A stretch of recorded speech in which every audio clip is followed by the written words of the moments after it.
Brian Carroccio here with Mark Cipolloni from Auto Racing One. We're here at Long Beach about a half hour after the Toyota Grand Prix of Long Beach ended with Target Chip Ganassi Racing Scott Dixon scoring his 36th career win. Mark, let's talk about the weekend here in Long Beach in general. Another fabulous weekend, perfect weather. You've been coming to the race a lot of years. Just your thoughts on the weekend. Yeah, that was great. As I said yesterday, Jim McEllion and Kevin Calcopen do a great job at this event. The weather's always great here. The crowd was as big as I've ever seen it. They were anticipating 90,000 today, and I think walking around, I believe they probably got that. And the racing was good. The drivers redeemed themselves after the first two races, which had a lot of carnage and cautions. Today was a pretty clean race, and yeah, it was great day. Another great day in Long Beach. Yes, there seem to be a lot of them. At least I haven't experienced a bad one yet. One thing that we've talked about, I think that came up today, I know you've hammered on this on AR1 for probably 15 years now. The start here was really strung out. Really, they didn't get side by side. We've hammered on standing starts for years. Anything to add other than what you've been talking about for a decade and a half? I mean, no, not really. Yes, their start was bad, and they decided to stop doing standing starts for now. Disappointing from my perspective. They did a standing start here last year, and it was fine. They went to Indianapolis, and they had a major crash, and because of that, all of a sudden, oh, we can't do standing starts because we might hurt somebody or damage some cars. I mean, there's been standing starts in Europe for decades. And yeah, there's crashes once in a while, but I'm hoping that if there is something wrong with the equipment, that they're worried about the car stalling too often. I'm not sure it's that versus the drivers just not getting enough practice with standing starts. An IndyCar has such limited preseason testing. They should have a day where everybody goes and we all practice standing starts over and over and over and over until we get it right, and then go out and do it. But I'm not on the inside with the technical staff. They may have their other reasons, so we'll see. Let's hope it comes back next year. Yeah, the only thing I'll add to that is, you remember I talked with Derek Walker in December about it. I did the interview. It's up on AR1, and he gave me the reasons they went, that they decided to stick with rolling starts. And, he makes sense. I can't say that I totally disagree with him. He explained to me some of the problems and such. I just hope that they get it fixed and that they don't continue to delay, because I just think it adds to the experience. And it certainly would have added to the experience here today, because today, you had about 8 cars coming off the hairpin, and even those cars weren't properly aligned. So that brings me kind of to the next point, is the actual sort of racing itself. It probably hasn't been quite as competitive as it's been in recent years. For example, Chevrolet swept the top 7 today. And maybe talk, Mark, about, I know you talked with some of the Honda teams this weekend in terms of the racing, the aero kits, and some of the changes we've seen. Yeah, I mean, it's a case of watch what you wish for, right? Everybody's saying we need to have more diversity in the series. We don't want to have a spec series. So now IndyCar responded to those requests and came out with these aero kits. And unfortunately, it looks like Honda got it wrong. And the teams are struggling. I talked to some of the drivers, and the car goes from oversteer to understeer. It's just a problem. It appears like it's a problem with the aero kit more than a horsepower disadvantage. I think the Honda engines are making horsepower. It's just that the aero kits are causing the cars to not handle as well. So, but racing's always been that way. Whenever there's been a non-spec series where there's different engines, different cars, there are ones that dominate sometimes, and it's happening in Formula One last year with Mercedes. A little bit still this year, they're still pretty dominant, and that's just the way racing is. So as long as everybody's happy with the fact that it's not a spec series anymore, then everybody should be happy with what we're seeing here. But the other point I think was that because of the extra downforce that the aero kits are making, the push-to-pass button is not as effective as it was before. So we're not seeing as much passing as maybe we would before. Like, there was a number of attempts today made by Pagano on Castroneves, and he couldn't pull it off. So, The extra downforce has, I think, negated some of the difference that push to pass made. It's also negated some of the difference of the tire wear that we saw in recent years. We would see the tires change significantly over the course of a stint. While they're wearing out now, it's not the same rate of wear with these aero kits, and I think that, we're not seeing sort of the passing and such that the series had really become known for in recent years. So, it's definitely a different style of racing. And kind of looking ahead. hold on, I want to make a point on this. Sure. With what appears to be happening is because of the extra downforce, the cars are not sliding around as much. They're more planted. So we're not seeing as many marbles on the track. This race, we didn't see anywhere near as many marbles as we've seen in the past, which is good because if you want to get offline and try to make a pass, you're not hitting those marbles.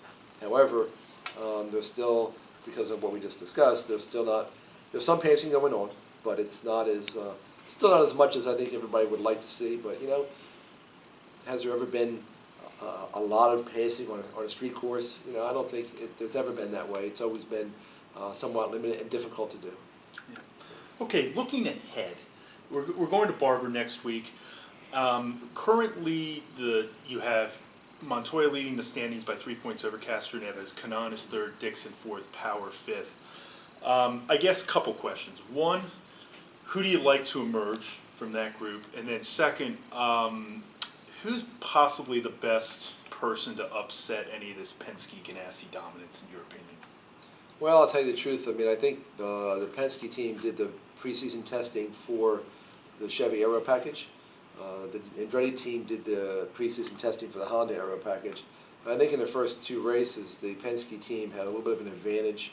And they do have, by the way, 4 good drivers, really good drivers, and good engineering staff. But it appears to me after this race that the Ganassi team is catching up to them, and they have, in this race here, they appear to be on pace with the Penske team. Now, it's only one race. We'll see how it goes in Barber.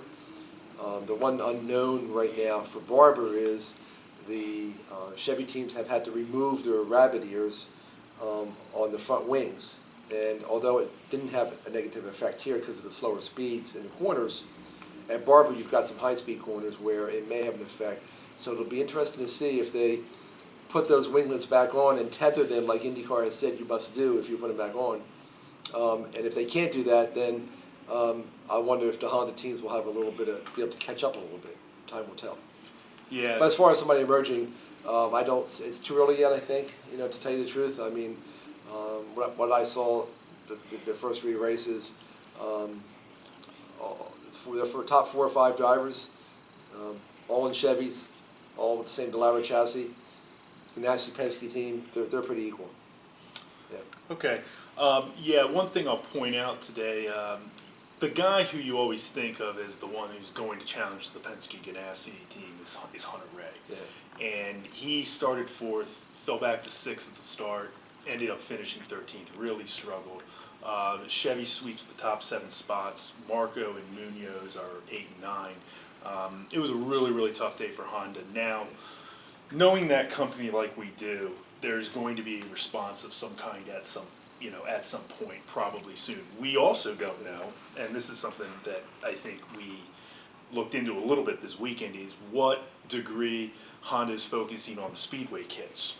Okay, and that's something we're obviously gonna know in the next 3 weeks or so when they get to Indianapolis. So that'll be interesting to see is what kind of effort Honda has regarding the speedway stuff at Indianapolis. But right now, Chevy is really kicking butt, and Honda is almost nowhere, at least on these road and street courses. Well, for sure, Honda, I asked them at a press conference on Friday, I guess it was, is it more important for them to win the Indy 500 or the championship? And they said, beyond a doubt, the Indy 500. So their focus is on the Indy 500.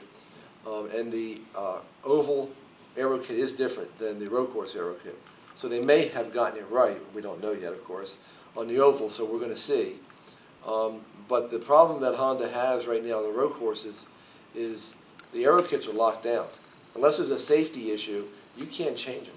So they can't respond unless, what I think is going to happen, however, is that IndyCar can say, look, we're going to tell Chevy, look, sorry, the competition is not close enough.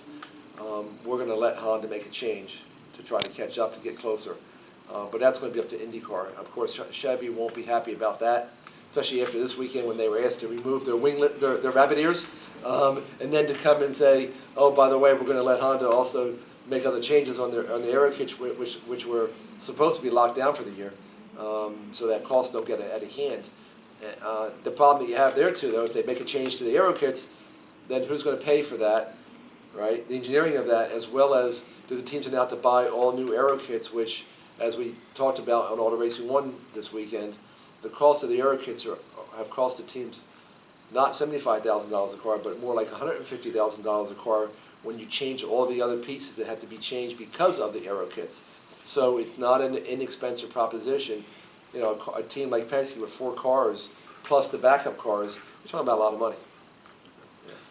A couple things before we wrap up that I'll mention. I mentioned yesterday, guy I thought really needed a good weekend was Sebastian Saavedra. He had a good drive today, finishing 10th. Mistake-free weekend, put a good weekend together in his debut for Ganassi. The other thing I'm going to mention is with the Hondas. You mentioned the Speedway kits, and is this one of those where if they get the Speedway kits right, where you think they might even be able to dominate during the month of May on the oval at Indianapolis? Do you think it might be to that degree? Well, it could be, right? I mean, Chevy is dominating on the road courses. They got the kit right, Honda got it wrong. And, you know, on the oval, because we haven't seen them yet, you never know. It could be the other way around. Or it could be that Chevy's still dominating. So I guess the month of May will be interesting. We're not going to see these kits until practice opens in May. And it'll be an interesting month. I hope for the sake of Honda that they got it right. Okay, well, one last question I have for you. Who's going to drive the number 18 for Dale Coyne at Barber? Well, that's a good question.